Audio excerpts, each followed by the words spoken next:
gente precisa entender um pouquinho sobre as vantagens e as desvantagens dessas contas remuneradas, tá? Então, primeira vantagem aqui dessas contas remuneradas é que a gente não precisa fazer nenhuma aplicação em investimento.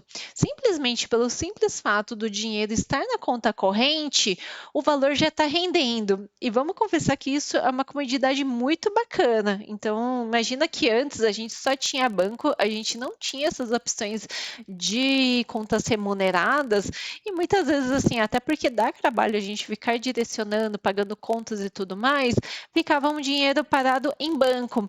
Esse dinheiro parado em banco rendia, mas rendia tão pouquinho que, assim, eram centavos que a gente nem via rendendo.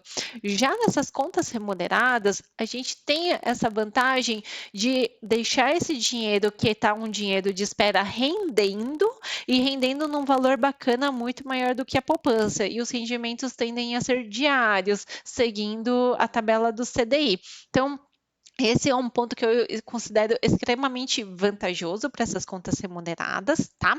E, novamente, o dinheiro não fica parado em conta corrente. Então, até pouco tempo atrás, quando não existiam essas contas remuneradas, o dinheiro ficava parado em conta corrente. Então, ele não rendia nada, às vezes passava o mês inteiro e não rendia nada. Já nessas contas remuneradas, tem a possibilidade desse rendimento enquanto a gente está criando a estratégia para os proventos que a gente recebeu, para o salário que a gente recebeu, tá? Então, faz o dinheiro trabalhar mesmo. Então, esse eu acho que é um ponto bem bacana das contas remuneradas. Quais que são as desvantagens dessas contas remuneradas? Então, a primeira coisa é que, apesar delas estarem rendendo, a gente não pode encarar elas como um investimento. Então, justamente, o fato delas estarem rendendo lá, simplesmente estando na conta corrente, não quer dizer que você investiu elas, tá? Ela não é um negócio que você pegou e aplicou em um investimento. Então, não considere isso como um investimento. O investimento precisa ter um carimbo, precisa ter um destino certo, precisa a gente saber as regras de cada carimbo do dinheiro que a gente for destinar, tá? Nesse caso, ele não é um investimento, ele é simplesmente o dinheiro que está lá e rendeu, tá? Apesar de estar rendendo, ele não é um investimento. Ele pode ser confundido com outros planos e ser utilizado. Então, até aqui é um ponto de alerta como planejamento financeiro. Então, se você faz de conta que quer deixar o seu dinheiro lá na reserva de emergência e vai deixando nessa conta corrente que está rendendo 100% do CDI, mas ela não está separada do recebimento do salário, ela não está separada de alguma transação financeira que você for fazer, e ela começa a se confundir o bolinho que é para ser né, o crescimento do patrimônio que é para ser da reserva de emergência com as contas ou os proventos ou qualquer movimentação financeira do seu dia a dia. Então, isso acaba atrapalhando e muito o seu planejamento financeiro. Você não sabe direito qual que é o valor que você tem de reserva de emergência, o quanto que realmente rendeu naquela caixa de reserva de emergência. Então, isso começa a criar um pouquinho de confusão, e confusão, para você desconfundir, toma tempo, e tempo é precioso. Então, em termos de organização financeira, não é legal, tá? Outro ponto que também é relevante e importante falar é que ele é incluso o IOF em tabela regressiva para os 30 primeiros dias, tá? Então, que ele pode variar entre 96% a 0%, dependendo da instituição financeira. Tá? Um exemplo desse é justamente o PicPay. O PicPay tem essa tabela regressiva de IOF, tá? E acontece nos 30 primeiros dias. Então, se você colocou o seu dinheiro lá nessa instituição financeira e no dia seguinte, você retirar, 96% do rendimento de um dia para o outro vai ficar com a própria instituição financeira através do IOF, né? Quer dizer, vai ficar para o governo. O governo vai comer uma parte do seu rendimento.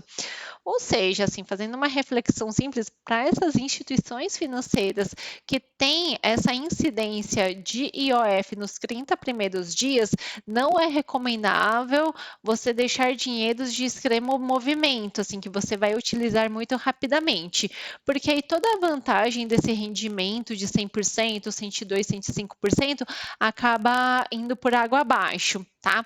Não são todas as instituições financeiras que possuem, essa tributação, mas, algumas delas, elas existem, então é importante antes de você escolher uma dessas contas remuneradas para ser um suporte na sua escalada, entender se tem essa tributação ou não, e uma vez entendendo que tem essa tributação, entenda que o dinheiro que não pode ser movimentado, não vale a pena ser movimentado nos 30 primeiros dias.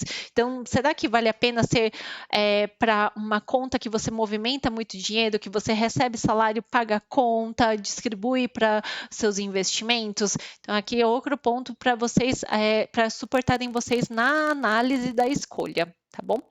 E a gente falou um pouquinho aqui dos benefícios de saber sobre o que é uma conta remunerada ou não, os riscos.